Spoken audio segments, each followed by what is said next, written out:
Francesca Street, CNN travel journalist, and this is Chance Encounters, a podcast about the incredible connections we make while traveling. Each week, we'll journey through moving, funny, and heartwarming real-life stories about how travel can lead to lasting love, decades-spanning friendship, and ultimately change your life forever. That's it. I hope you have an excellent day. Thank you for watching. With me, Francesca Street. A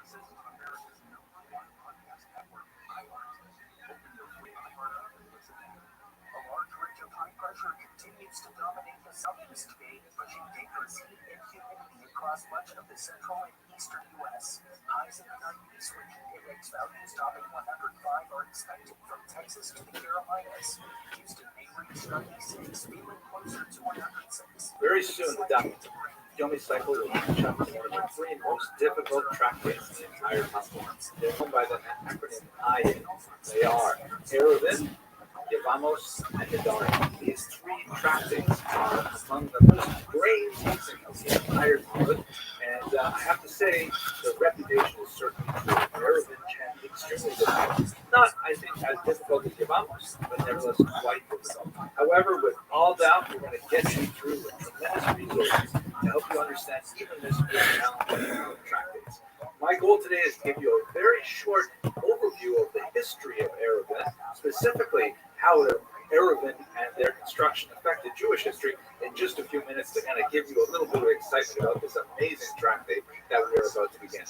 For those of you who may be totally new to this, an Eruv is basically a kind of a border that is created around the Jewish community that allows the residents within that border to carry objects outside of their home on the Sabbath. This is something which is restricted heavily. You can't walk from a private domain to a public domain. You can't carry things within the public domain over a certain amount of space and so on. And all of these rules are mitigated by the creation of one of these legal boundaries that makes it possible, for example, for women to push baby strollers in the streets and go to shul and things like that. And it's really a very, very important thing in many modern Jewish communities.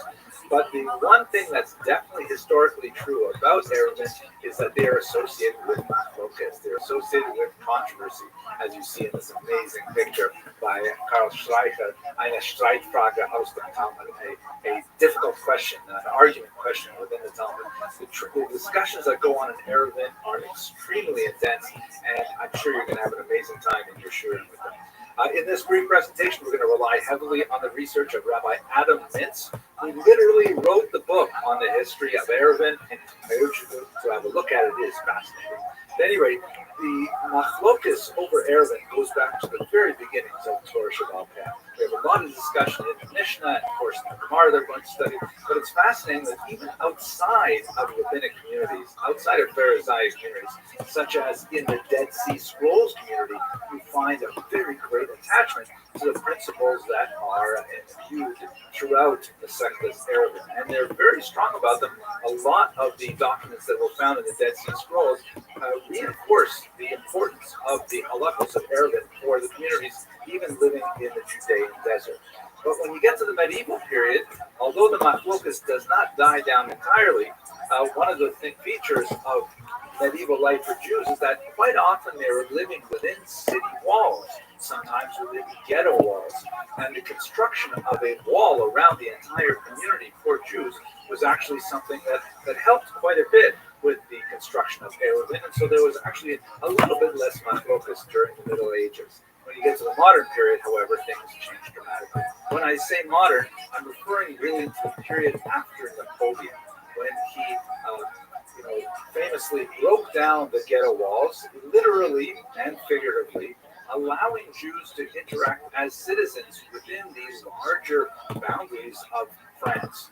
And it is at this time that we begin to see a really strong correlation between the expansion of Arab boundaries and conflict with non-Jewish populations. Quite a bit within the Russian Empire, for example, in Congress, Poland, in the 19th century and the early 20th century, there are conflicts over exactly where the Jews are putting up their Arab, because many Christians felt that Jews were encroaching on their neighborhood, so to speak. was very much tied directly to the idea of Jewish civil rights, and a focus that goes on, of course, to the 21st century. One of the things that mitigated this machlokus as well, however, was the invention of the telegraph by Marconi, which resulted in the necessity of creating wires that ran all around major cities, and that tends to be where Jews live because they're overwhelmingly urban. And so the telegraph poles, it's kind of like the refuah before the makkah, the healing before the disease. These wires around the city actually facilitated an easier construction of Erevin in such a way that they were less ostentatious. In North America, we begin to see the construction of Erevin fairly late. And in fact, up until the middle of the 20th century, only 4 communities in North America had Erevin. The first Erev was actually constructed in St. Louis by Rabbi Zachariah Rosenfeld, and it was almost immediately opposed by Rabbi Shalom Elchanan Yaakov. Of course, this is the kind of thing that happens with Erevin. The kind of issues that went on was, could you count the Mississippi River as a border? And what about the number of people who live in St. Louis? Doesn't that possibly argue against the idea of whether or not you can build an Erevin or Rishus Harabim? A similar kind of argument was raised on the east side of Manhattan. Rabbi Joshua Siegel in 1905 created the first New York Erev, and almost immediately opposed by Rabbis Bernstein, Gordon, and Herman. Among the issues there were also the Rishus Harabim issue, how many people are living in Manhattan, and whether or not the Third Avenue elevated train could be used as a boundary. Another Erev was created in 1949 in Manhattan, and that's when it definitely had more than 600,000 people living on the island, and that was a pile-on machlokus with lots of rabbis involved. Amazingly, in the great country to our north, in Toronto in 1921, an Erev was established by Rabbi Yehuda Leib Graubar, and it was unopposed, amazingly, until 1980. Which is one of those things that you have to say about Canadians. They're just so nice, right? They don't want to make trouble. But after 1980, of course, the focus was significant. By the time we get to our day, the Erev is now a well-known phenomenon in most Orthodox communities, but still a matter of significant controversy, as we saw earlier in the 19th century in the Russian Empire, as many non-Jewish residents of areas feel that the expansion of an Erev will alter the ethnic composition of a given neighborhood, and there's quite a bit of legal discussion about that issue. At any rate, this is just to give you a little taste of the history of Erevin. I know you want to dive into the machlokas, into the controversies that surround this fascinating topic. It's actually not quite so hard as people make it out to be, because you've got Aldaf in your pocket, and with this app, you'll have lots of support getting through even the most difficult studies of this reception. I hope this illuminated your daf, and I wish you hatzlacha in your learning. Well, look, it depends on the year, it depends on the political calendar, it depends on what else is going on, crises are going on here at home, overseas. But yes, it's expected. August is a slow time. Muy buenas noches, de la Universidad de Guanajuato, a través del campus Guanajuato. We're sort of in a slow motion train wreck situation in terms of government funding. There's a lot of attention paid to the one big beautiful bill. That was a budget reconciliation measure. You had the decisions package pass last week. Les da la más cordial bienvenida a la conferencia magistral de filosofía jurídica y política desde la óptica judía. Para efectos de llevar a cabo de la manera más adecuada este evento, me permitiría solicitar a los ponentes y a los presentes que al momento de la participación de nuestras autoridades y del ponente sean tan amables de mantener sus micrófonos apagados. Muchas gracias.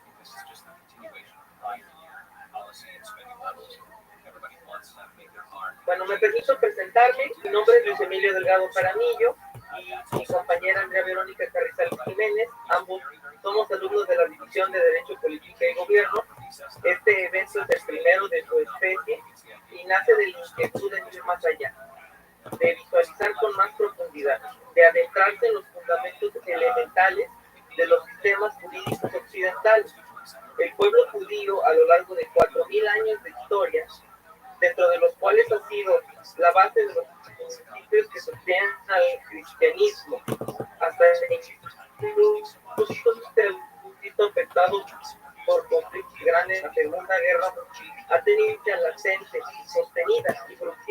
en la consolidación de lo que nosotros conocemos como Occidente. Sus ideas abarcan todas las ramas del conocimiento, desde la física, la filosofía, las artes, la psicología, entre otros. Lo que nos reúne el día de hoy es adentrarnos en la historia del pueblo y del pensamiento judío, en específico acerca de la ley y la política. Nuestra obligación como universitarios es la búsqueda de la verdad, donde sea que ésta se encuentre. Del pueblo judío podemos aprender resiliencia, adaptabilidad, innovación y sobre todo respeto a la diferencia. A continuación saludamos a las personalidades que esta noche nos acompañan. La doctora Teresita de Jesús Rendón Huerta Barrera, rectora designada del campus Guanajuato. El doctor Eduardo Pérez Alonso, director de la División de Derecho, Política y Gobierno. Y Henry Abramson, PhD, director del Lander College of Arts and Sciences del Touro College en Brooklyn, New York. Asimismo, saludamos al maestro Juan René Segura Ricaño, profesor académico y profesor investigador de Derecho, Política y Gobierno, a los estudiantes, al personal académico y administrativo, a los medios de comunicación, al público en general. Sean todas y todos bienvenidos. Cedemos el uso de la voz al doctor Eduardo Pérez Alonso, director de la División de Derecho, Política y Gobierno, quien nos dará unas palabras de bienvenida. Muchas gracias, doctor Pérez Alonso. Muy buenas noches. Saludos con mucho respeto y afecto a la doctora Teresita de Jesús Rendón Huerta Barrera, rectora del campus Guanajuato, profesora de esta división, a quien nos da mucho gusto recibirla aquí en su casa, en este claustro, en esta conferencia.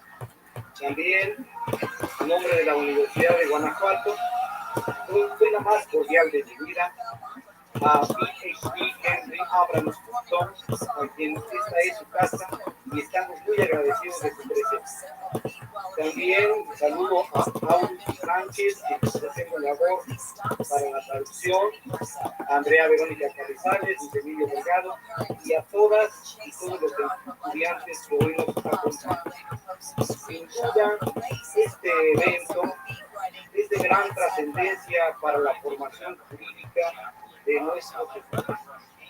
El derecho, como un elemento normativo de la sociedad, abre un debate muy importante para entender la historia, el progreso y la identidad de los pueblos.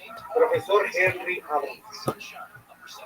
Para nosotros, este evento abre la puerta para eventos de naturaleza internacional y considera esta casa su casa de estudio para nuevamente recibirlo de manera virtual o presencial. Muchas gracias por su conferencia. Muchas gracias, doctor Pérez. What in the fuck is Ahora this? cederemos la palabra a nuestra querida rectora del campus, la doctora Teresita de Jesús Rendón Huerta. Adelante, doctora.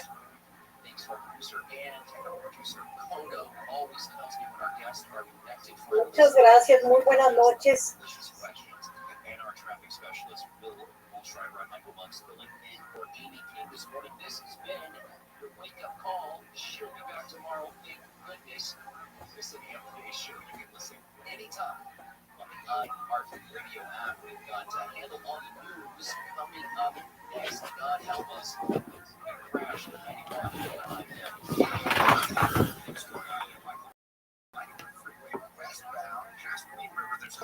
Hello, my name is Henry Abramson, and I'm really proud to be speaking to you today at Torah LA regarding a wonderful project that I've been so excited to be involved in for the last year and a half, the Jewish History in Daf Yomi podcast that is part of the amazing alldaf.org app. And this is something that has really changed my life in such a fantastic way. And I'm really grateful to Turo LA for asking me to spend a little bit of time telling you about this, because I think it's just transformational and it is just so much fun. So let me start with the basics here. What is AllDaf? So if you're not one of the tens of thousands of people who have already subscribed and downloaded AllDaf, I mean, Why not? Because it's free and it is amazing and will expose you to a wealth of wisdom and fascinating information that is related specifically to the Talmud. All Daf is an app that features a tremendous number of speakers who will not only provide the translation of the daf and a class to go with it, but a tremendous amount of other ancillary information, like going deeper into the daf, later commentators on the daf, and my small part, Jewish history in Daf Yomi. The whole idea is the brainchild of this man, Rabbi Moshe Shwed, who approached me about 2 years ago now and had a really audacious idea. He said, hey, what if we were to have a Jewish history class on every single daf in Gemara? 2,711 short video classes that explain something historical on every page of the Talmud. Phenomenal. I thought it was so over the top amazing, and I really had a lot of doubts about whether it could be done. But the more I thought about it, the more I was taken with the idea. And now we're like a year and a half into this project, and it's going great, thank God. So why would I think that this is maybe not such a great idea? Well, first of all, we should recall the Talmud is not a history book. It is a thing unto itself. It's totally unique, I think, in world literature. But it is thousands of minds grappling with some of the most essential questions of human existence. And it's primarily devoted to understanding how can get closer to God in their daily activities. I'm not going to try and define the Talmud here in this video, but we should understand that it's not intending to teach history unless history is subordinate to the larger goal of getting closer to God. And so there's lots of amazing historical information in the text, but it is not presented in a sequential fashion because it's not important. The Talmud itself is far broader in scope and in many ways far deeper in focus than a recounting of chronological events, things like that.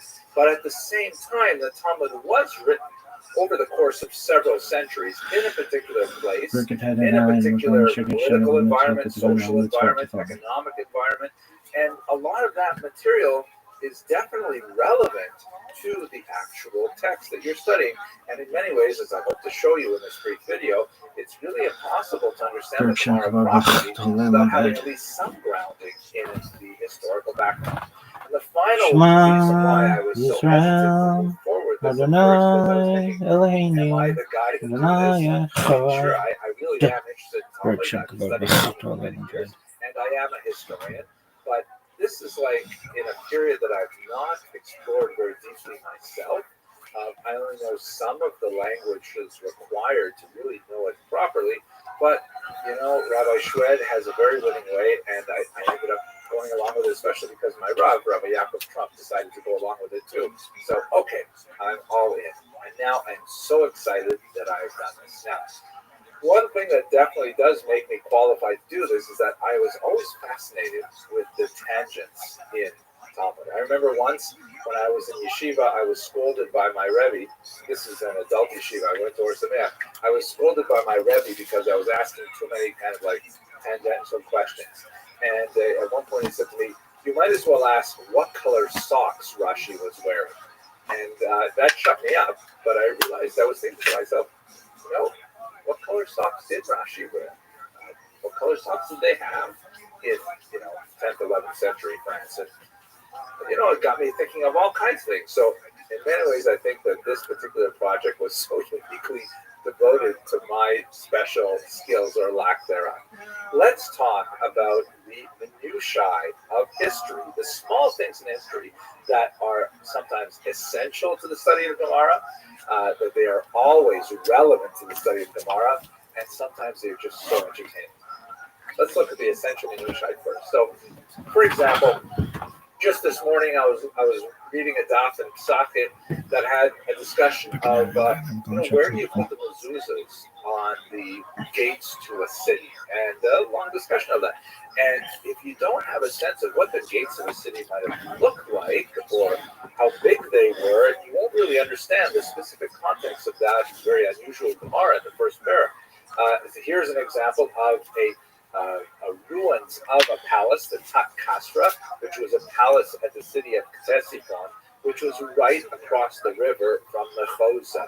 If you lived in Mechoza, which is an important town in the Babylonian era when the Talmud was written, and many Jews lived there, you would have been able to, just walk to the edge of your city, look across the river, and see this amazing palace. And look at those phenomenal gates. Here's a reconstruction of what they must have looked like when they were fully constructed with the building. And that all of a sudden, when you know the Gemara I'm talking about, it makes much more sense that you could have a problem if you were to be trying to check your mezuzah on these gates in a particular time and place. Another example, and we can give literally hundreds, but another example of how often understanding the historical reality is so essential to understanding the Gemara. We should recall that one of the most important figures in the Talmud is none other than Rabbi Shimon ben Lakish, also known as Reish Lakish, who went through a very formative period in his youth where he was forced to be a gladiator, that he actually had to fight for his life in the Roman gladiatorial games. As you can see in this ancient piece of art, gladiators fighting against wild animals for the entertainment of the many spectators who had come. Here's another example of an ancient mosaic that shows Roman gladiators on the left, especially in the bottom. You can see one is a net fighter, heavily armed, and then the other on the right, most likely originally a slave who was thrown in as attempting to fight him with a spear. The top frame shows after the battle when Calendio, the slave, hands forward his dagger in surrender, but you can see there's a little zero with a line scratched out through it, which indicates that after he surrendered, he was, of course, put to the death. Now, it's hard to imagine these kind of dramatic experiences not having a tremendous impact on the mind of Reish Lakish, and there are many Gemaras you could point to where his experience was signal in deciding how he would rule on a particular situation. So there are many, many examples where you can't understand the Gemara without at least having some rudimentary elements of the history. Far more common are passages in the Talmud which are best understood when you have the relevant context. So, for example, when you see Gemaras relating to Bar Kokhba and the great support that Rabbi Akiva gave to Bar Kokhba, a rebel of the 2nd century, when you see an example of the coins that he created, this was actually a silver tetradrachm, a Roman coin that Bar Kokhba's forces heated up and then re-stamped with Jewish images. On the left, you see an image of the Beis HaMikdash, the temple, and on the right, you see what appears to be a lulav, another obviously religious symbol. And here you get a sense with the Paleo-Hebrew script on these coins that Bar Kokhba was truly attempting to reenact some kind of religious revival, and that helps us understand Akiva's backing of this rebel, even though other rabbis did not. Similarly, the terrible destruction of Israel some 60 years earlier with the destruction of the temple by Vespasian shown in this coin. On the left is Vespasian. On the right, you see the slogan of the Romans that was literally printed into dozens of coins at the time, dozens of different impressions of coins. Judea capta. The Jewish state is captured. And you can see there's an image there of a forlorn Jewish woman by a balsam pine guarded by a Roman soldier, meant to indicate that the Romans had imposed their control over Israel. Very difficult to understand many Gemaras after the year 70 if you can't put in context the political environment. Also, what about that passage in the Gemara when Shmuel has to flee Nahar Do? What is that all about? It doesn't even say why he had to flee, but the study of history indicates that none other than this individual, Septimus Odenathus, had invaded from neighboring Palmyra. Here you can see a map that shows you where Palmyra was and Nahar Do just to the east of it. And he invaded this region temporarily, forcing the yeshiva to decamp and reestablish itself further down the Euphrates River. All of these things are really important to see the intersection of political and historical events with events that are actually recorded in the Gemara itself. And by the way, since we're in that region, have a look at this amazing bas-relief that shows Shapur the First, who was a very important Babylonian king who had very close relationships with the Jews, incidentally. And here he is receiving the submission of the Roman Emperor Valerian. Shapur the First, or Malka, is known as a great king in Babylonian history and also in Talmudic history. So this helps us place the information within its relevant context. Or here's another one. In Psachim, lots of discussion of Heseba, of leaning to the left while eating. And you understand that in Hellenistic Israel, the common custom of eating, upper classes, free men in particular, was to go into a room called an andron, which was literally a dining room, but the actual translation is a men's room, because in Greek circles, men and women ate separately. I don't think that this was necessarily the case in Jewish homes at the time, but at any rate, you would go into an andron, and you would have a situation like this. This is called a triclinium, or literally a three-leaning. It's an arrangement where wealthy free men would get together over a meal, and you can see the little table in the middle there that would be removed and brought back. That's exactly the way in which the Seder plate is supposed to remind us of the table being removed and put back, and they would be waited upon while leaning to their left in this unusual setup. So you can't understand Gemara quite often unless you can actually picture what was the historical reality. And that's what I really love doing in Jewish history in Daf Yomi. Finally, there's lots of tremendously entertaining minutiae that you can in fact understand the Gemara perfectly well without knowing this stuff, but it's just so cool, you just want to see it. So for example, discussions of the crypts and how Jews would go through burial rituals led me to have a look at some of the ancient crypts that were discovered in Beit Shan and in Italy as well, and the amazing drawings and paintings that Jews would place on their crypts in ancient times. Or, for example, since right now we're holding with Hanukkah, I spent a lot of time looking at my Hanukkah and a lot of the interesting Gemaras about that, and that led me to the book of Maccabees, which describes the heroic death of Elazar, the brother of Yehuda Maccabee, who died when he tried to kill a war elephant that was carrying some soldiers, and he thought erroneously even Antiochus, the king himself. He courageously dove under the elephant and stabbed it from below, but unfortunately the elephant fell on him and crushed him. Now this was incidentally a fascinating thing for many Christian artists in the Middle Ages.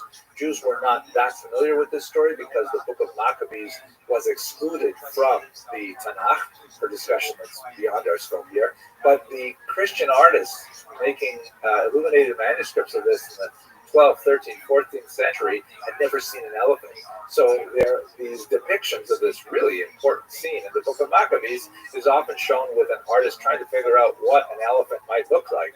On the left, you can see one example where he's imagining some kind of tiger, and you said it had a long nose, right? So, okay, it was a really long nose on a tiger. And here on the right, he couldn't imagine it in any other way except a horse with a very long nose.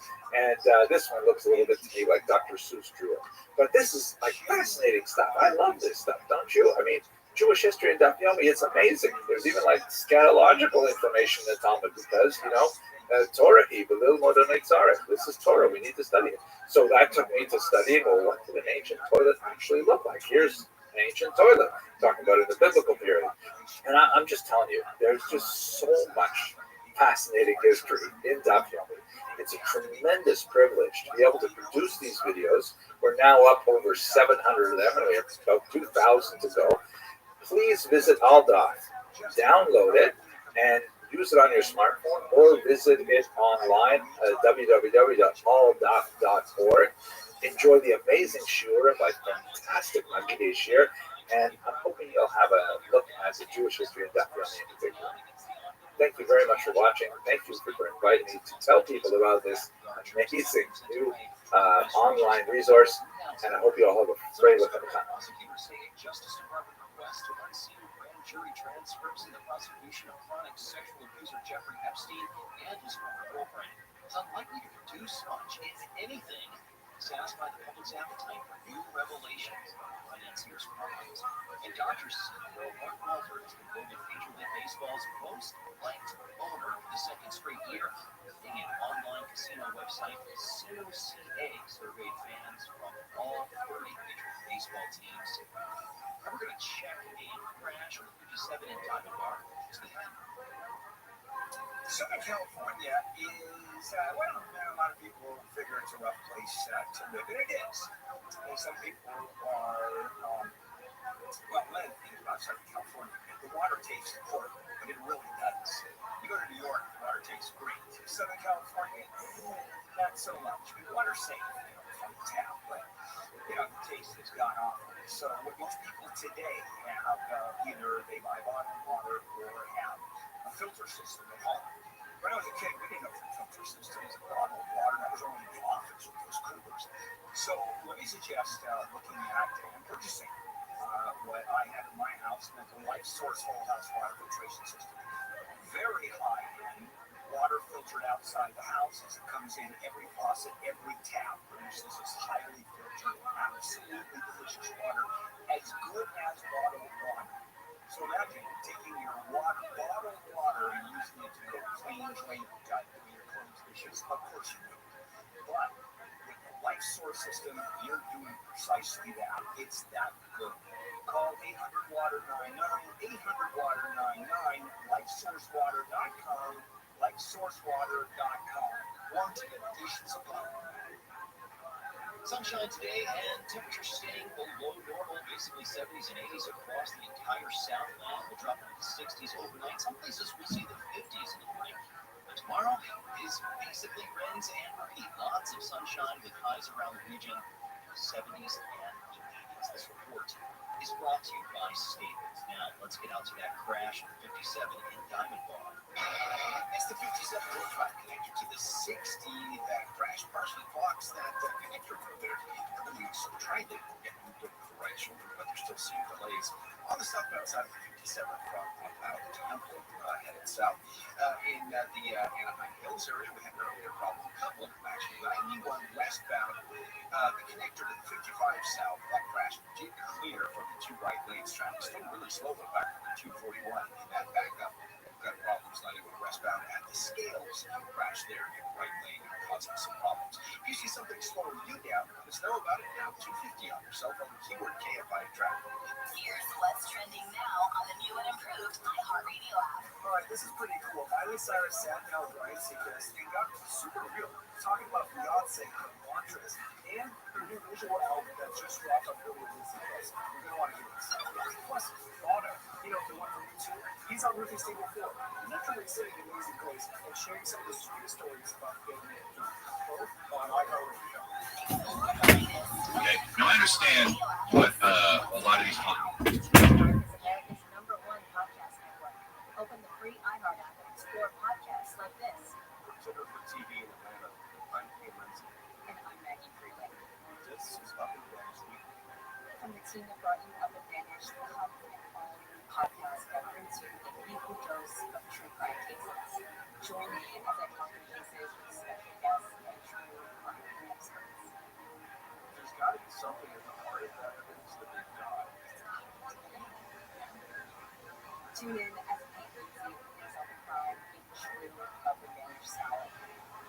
The late night knock at the door, a missing car, and a mysterious shadowy figure caught on camera. Up and Vanish Weekly is available now. Listen on America's #1 podcast network, iHeart.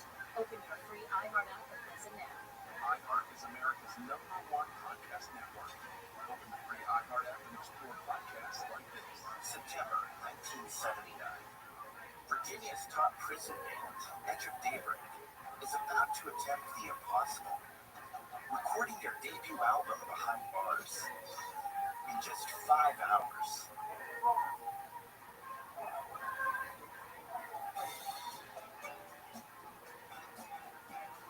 They were black artists serving extremely long felony sentences. Each had grown up under segregation, only to get caught up in America's prison boom during their 20s. I'm Jamie Petrus, music and culture writer. For the past 5 years, I've been talking to the band's 3 surviving members, Jamal Jahanubi, Neil Cade, and Harry Cupcake Coleman. What it is like. We were the band of the state penal system. They would come in and stand around the wall and sweat would pour off them just like it poured off of us, just to hear us play. They're out of prison now and in their their 70s. Their past behind them. But they also have some unfinished business. Yeah, the daybreak has a love. The supposed have been falling up for a month and a half. They never got that opportunity. But they never stopped dreaming either. Check it out. Listen to Soul Incarcerated on the iHeartRadio app. Check it out. Listen on America's #1 podcast network, iHeart. Open your free iHeart app and listen now. It's Conway Show today. After 4 p.m., we'll have the latest on the 3 deputies that were killed on Friday. The information mainly where the services are going to be, and the latest on the investigation coming out of Santa Monica. All day 40 up right here.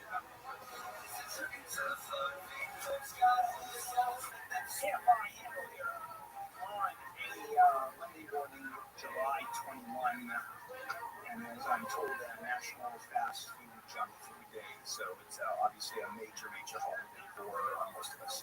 All right, back to go. More Hamburger News. Michael Monk's in for 80. Nobody in for Neil, who is not here this week. And, geez, Michael, you talk about the B team here. It's total JV basketball. No kidding. And far end of JV basketball. And me. Yes. Moving on.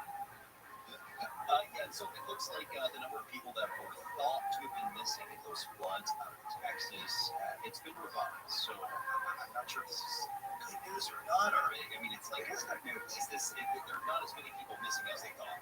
When I first heard this, I thought, does that mean they found people? And now that's why the list is longer. No, but they're not saying that. They're saying that they have found them and they are safe. Do you wonder how long ago was this? It's like, what, 3 weeks ago? 2-3 weeks ago? And now they're finding people that they're accounted for and they were missing 3 weeks ago? I have to assume, and this is an assumption, that it's not as dramatic as the folks who were like in the tree as the river was going, and that these are just people who may not have been stranded out somewhere, but maybe just didn't check in. They were put on a list as missing, but were living somewhere.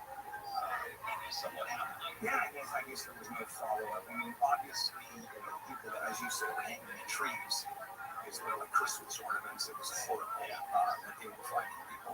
And this, now, it's 3 are missing. And then they find those 3. They live in these little tiny hamlets where they're fine, and you know the authorities will do what they were doing.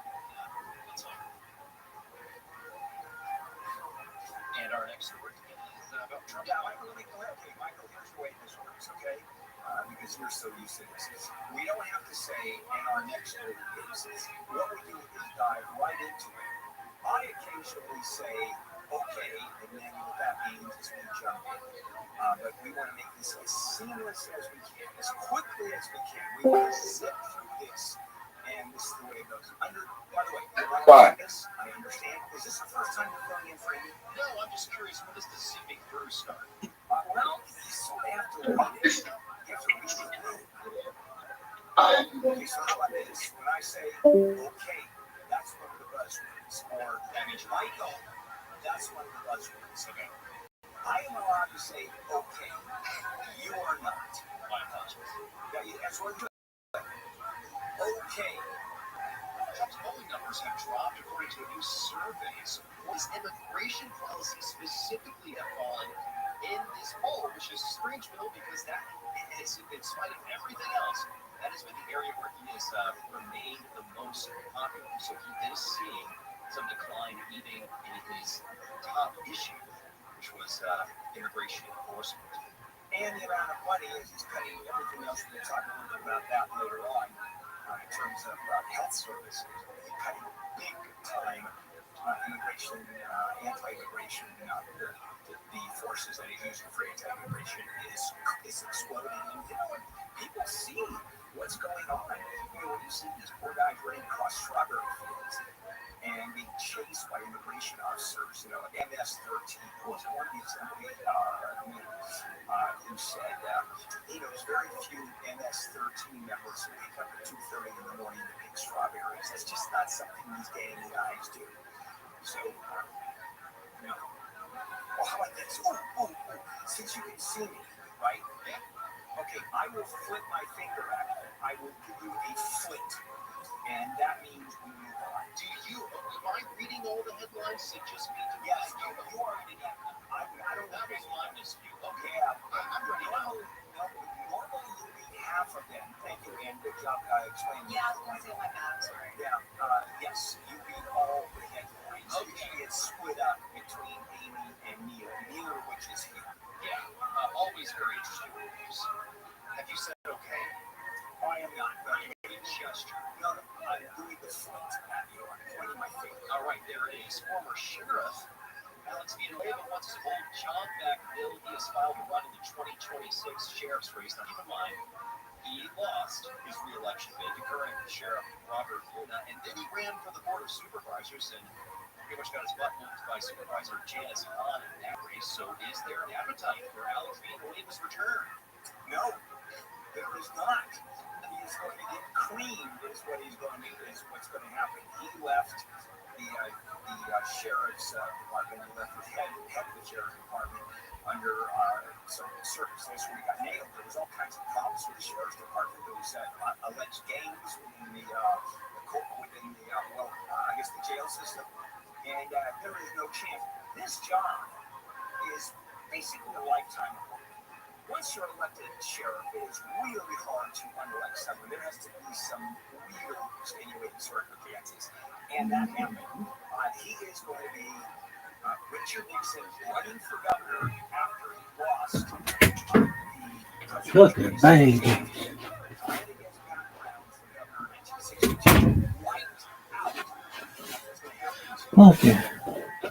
Look at the babies.